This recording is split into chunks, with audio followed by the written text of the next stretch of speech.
Ayan po, ang kaawa-awang kalagayan ng revetment, meron pa pong nota dyan siya nagbigay sa akin. 80% lupa, 15% semento, plus 5% bakal equals pera.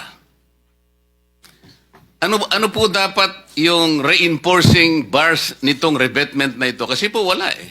Kahit na po siguro kawayan lang, wala yan eh. Tingnan po ninyo. Wala pa po tubig ito. This is supposed to be, siguro medyo river po ito eh. Tatagal po ba ito, Secretary? Itong ganito?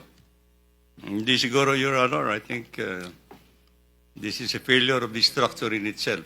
So, dapat wala nang siguro. Tsakin mo. Tatagal ba ito?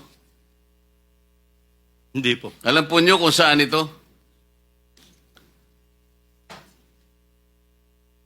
Kayang-kaya naman po ninyong ma-identify. Nasaan po yung mga district engineers nyo? Para wag na po sabihin kung kanino galing yan. Kasi malalaman din po natin yun eh. Why do you think the contractor of this project adopted this kind of anomalous activity? Marami pong ibig sabihin yan eh.